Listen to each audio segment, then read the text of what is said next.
It's 3 hours long and there are 4 of them. But I can't imagine anyone I'd rather spend that kind of time with than my good friend Tim Grierson helping me out on a review of Horizon, an American Saga Dash, Chapter 1. This is just Chapter 1. There's so much more to go. Tim, thank you for being here and hanging out with me today. I appreciate it. Now, of course, is it a dash or an M dash in the title? Do you know? It's like a hard dash. Yeah. Isn't the M dash like the one that's underneath? No, the M dash is like the super long line. The super long line. Yeah. All right, it's an M dash. Yeah, I appreciate your eye for detail. Well, I feel like if Kevin Costner's going to spend that much money on these movies, he can afford an M dash in his films. So I want to be technically accurate in case Mr. Costner is watching. I appreciate that for you. Thank you, Mr. Costner. You got to subscribe because only we will be the ones to get the grammar and punctuation exactly right on these ridiculously long film titles. We owe it to you, our audience, and to Mr. Costner, of course. These people think that if they're tough enough, smart enough, and mean enough, all this will be there someday. I'm going to try to describe this to you in the vaguest way possible, because a lot happens.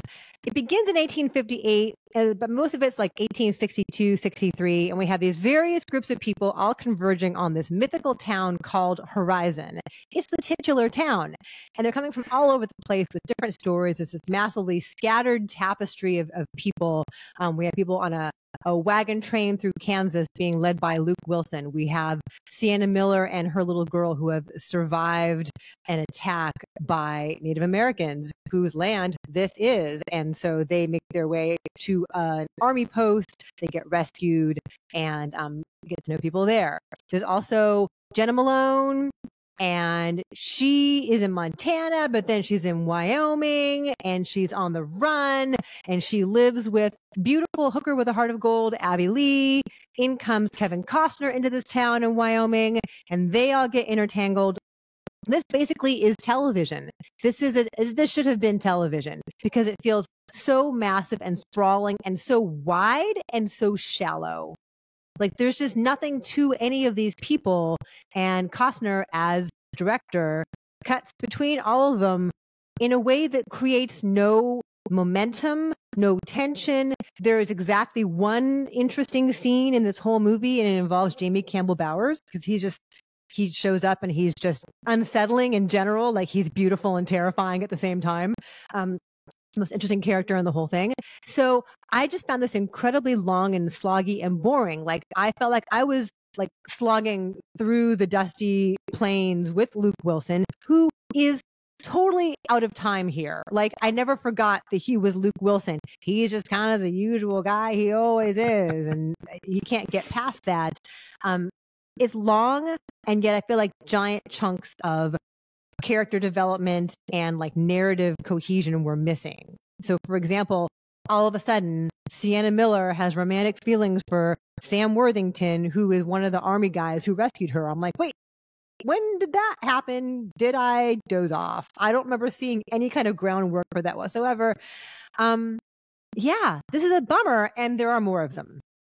There are more of them. Well, you know, not to mansplain, but in the Old West, people just fell in love super fast. That's just the way it worked. That's just the way it happened. I liked Horizon a little bit better than you did, which is not to say I liked it, but it sounds like I got more out of it. I have never seen Yellowstone because people will often ask in relation to this movie, have you watched Yellowstone? And the answer is I have not. I've not either. So I can't compare it to that. The television thing, I think, is real in terms of it feeling like television. My sort of pithy comment I made to myself after I walked out of the theater was, the first season of Horizon's a little slow, but if you stick with it, the second season's really great because it kind of does feel like we are setting up a lot of things that will potentially pay off or be more interesting in the second episode of this saga, especially the end. There's like a montage. There's like this season on Horizon, there's like a 5-minute montage of people we haven't even seen before doing things that have no relation to what we've already seen. And anyway, go ahead. Yeah, no, it's just funny because Giovanni Ribisi, I think, is third build in this movie, and he does not show up until the very, very, very end. And that's not an exaggeration. He is literally at the end of this movie, and that's the only time you see him, unless he was in the background somewhere and I somehow missed No, him. you're right. No, Kevin That's Costner, it. Sienna Miller, Giovanni Ribisi. And does he even have a speaking line? I think he like turns to the camera ominously. Right. Because he's the one luring them all to the mythical horizon. Yeah, he winks at us. He actually does not wink at us, but it does feel like there's a bunch of different strands of a much bigger plot. And so this movie, it premiered at Cannes, and I did not see it at Cannes because I was seeing something else at the same time. And I talked to colleagues who had seen it, and I said, "What? So how was it?" The two things they said, independently of each other. Number one was, Kevin Costner doesn't show up for an hour into the movie, which is accurate. And the other one is there's a huge sizzle reel at the end of the movie. And that's also accurate. It really is. It really is like, here are some action sequences that are in theory going to happen in chapter 2, but I don't know if they're, because he hadn't really started shooting chapter 3 yet. So these things must be happening in chapter 2. I have talked to a couple people who said to me, like, I'm not even sure if you can grade this movie because you almost have to give it an incomplete because you do not know, like, what to make of this as its own movie. And I think it's sort of fascinating to watch a film that is legitimately just like, I wouldn't even say, like, this isn't even like an Avengers movie where it's like, oh no, half the population has vanished. What's going to happen next? There isn't even, I would say, a cliffhanger at the end of chapter 1. Really, it's just, we're stopping the movie here. Here is a sizzle reel of what's coming next. And so you just sort of watch this for 3 hours going, okay, this is information that I need to know because it's going to become important down the road. And so I just need to pay attention to all of this and memorize it because in August there's going to be another movie. And I was actually, quiz. yeah, because I legitimately thought I because during the Marvel heyday, there was definitely that feeling of like, or like a worse movie series, like those Divergent movies or whatever, where you felt like you had to watch stuff because you were going to have to see another movie in a couple of years, so you had to keep up with what was happening. But I'd never seen a movie like Horizon where there are things that happen. There's nothing that happens in Horizon, the first chapter, but you are kind of just watching to go, okay, this is this person, this is this person, this is this person's relationship to another person. Like you said, oh, these two characters are in love now, apparently. That's a thing that's going on. And all of it is literally information. There's some entertainment, and I think there's more stuff in that I like than you did, but it is just like, here's just a bunch of stuff that is happening that you need to be aware of for things that are going to happen down the road. I don't think there's any storyline where I'm like, oh, I'm so invested in this that I can't wait to see what happens next. There are interesting scenes. There are things that I like. There's a showdown between Kevin Costner and another character. That's a good scene. And there are sequences in the movie that I did find compelling or gripping, but they're all just strands of a bigger movie that eventually, hopefully, are going to be more than what they are now. And I was actually genuinely watching the movie going, I don't think I've ever seen a movie like this where that's it's the a placeholder. It's a 3-hour placeholder. Where it literally is. And I have to say, because I missed it at Cannes, and I also missed multiple press screenings because I had other movies I had to see. I just saw in a theater like normal human beings do. So I'm thinking, okay, I'm paying $20 or whatever it is here in Los Angeles to see this movie. And the ask is, watch this, and I promise this stuff is going to pay off later. And I cannot think of a movie that I've ever seen that is like that. And so in some ways it was really interesting to go, okay, if you were a filmmaker who had the power to say, I'm going to spend 3 hours setting up everything, what would that actually look like? And that is kind of interesting. I just don't think that the movie works on its own. I don't think I was bored because there's enough stuff kind of going on. I will say this, I'm curious how you feel about this. Complaints I heard out of Cannes was, you can't even keep track of everything that's going on. Yeah. I was, maybe because I'd heard that so much, I was generally able to kind of keep the storylines because there's enough famous faces on the screen where you're like, okay, Luke Wilson's the guy doing the wagon trail thingy. Like he's doing the Oregon Trail or whatever the hell he's doing. Like, I know what that is. Kevin Costner, I know what he looks like. So there's enough famous faces you can keep track of the different storylines. So I didn't find it like impossible to follow. I just kept thinking, when are these people going to meet each other? And they don't. There's no hint in this film because, as you said, it's like, this is happening in California. This is happening in Wyoming. This is happening over here. Here are all these characters. Here are all these different territories. Trust us. It's going to be worthwhile eventually.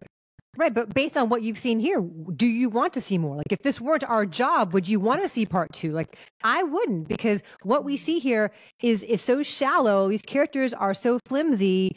There's no real interaction between them that's terribly compelling. And so based on this, like, I promise you it's going to get better, like, I'll just take your word for it, Kevin Costner, because I don't really want to see more, but it's our job. We have to. They would have been a lot more interesting, I think, if they had coffee from our friends at Coffee Brothers, because at least they'd be like amped up and ready to go for whatever adventure comes their way. We have a deal with our friends at Coffee Brothers. Take 15% off of your order with our code, which is breakfast15. We have a link to them down below. When you purchase at least $50 worth of Coffee Brothers coffee, your shipping is free.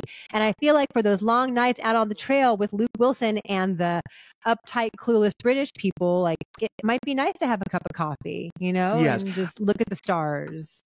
I thought Luke Wilson was actually decent. I actually liked Luke Wilson. Yeah, I did like Luke Wilson. This is definitely, like, sometimes with post-apocalyptic movies, I will joke that in those movies, I would always be the guy who dies first because I'll just do something stupid, which I'm okay with. For the record, I'm okay with that because the post-apocalyptic world does not seem that exciting and actually seems kind of treacherous. So going out early, I'm fine with that. Watching Horizon, it's like, which character would you probably be in this world? I don't want to think I'm the British folks, you know, where it's like, this all seems like a lot of work and effort. In general, the Old West, I feel like I would not be well suited for. I will say, in terms of performances, I think Sienna Miller is good in this. I like her in it. Danny Houston is somebody who I don't like often, but I actually think he's good in this. He gives one of the good speeches, I feel like, in the movie. He talks about the indigenous people, like, basically saying mournfully they don't have any idea that there's going to be more white people coming and more and more and more. There's nothing that's going to stop them from coming. I think that speech is really good. I think Kevin Costner is not bad in it. He's doing the gruff voice again. And he's stoic Kevin Costner. He is stoic Kevin Costner. The one thing I think the movie does have going for it, and I'm really curious if you may not agree with this, Christy, so I'm curious. The movie, as most people know, is long, and there's going to be 4 of them, hopefully, if Kevin Costner gets his way, and he's put a lot of his own money. He's mortgaged his estate or whatever it is. He stopped doing Yellowstone for this. He's doing Yellowstone for this. It's like a real passion project. I don't watch the movie and think, oh, look at the ego on this guy. It doesn't feel like that. It feels more like he just really loves this stuff so much. Like he loves the Old West. He loves these types of characters and kind of the code. I actually rewatched Open Range somewhat recently. Like, he just loves Westerns. And I don't watch the movie and think, boy, this guy has done this so everybody can be like, oh, what awesome. Like, Kevin Costner's character is not the most heroic. But I'm curious, did you watch the movie thinking like, geez, the ego on this guy, I kind of can't. It doesn't feel like that type of fiasco, I guess, is what I'm trying to say. It's not a vanity project where he comes off as like the savior here. I mean, it's definitely not about the Native American people. It is about the white people, but he does not come off as any kind of savior. He comes off as kind of blandly opportunistic and in it for his own survival. Yeah, I think that's pretty accurate. So, I mean, that storyline I'm kind of interested in. The Sienna Miller, Sam Worthington one I'm kind of interested in. I mean, it's a fair question, though. If I wasn't doing this for a living, would I go watch another one? I will say I think that sizzle reel is done well enough, and I'm a sucker for in the next episodes. So I also mean this sincerely. I am curious when chapter 2 starts, if they will go previously in Horizon, because I do feel like you kind of need to know this is important, because there's a lot of stuff that happens in the first one that, even though the second one's only comes out in August, I don't trust. This will be a Wikipedia read. I will definitely reread the plot description of the first one to be like, okay, this happened, this happened, this happened, this happened. Previously on Horizon. Well, It's got to be like a gruff Southern voice, right? I feel like that if they're looking, Kevin Costner, if you are watching this, I think Christy Lemire would be excellent as your narrator for the Previously on Horizon. Fingers crossed. Okay, what's your number then on this first part? Can you even give it one? Because as you say, it's incomplete. I'm going to give it a 5. Okay. Straight down the middle, a 5 out of 10 for me. All right, I'm gonna say 4 because yes, there is some craft and a couple of exciting scenes, but for the most part, I'm like, when's this gonna end? And eventually it does. So, Horizon Part 1, have you seen it? Let us know.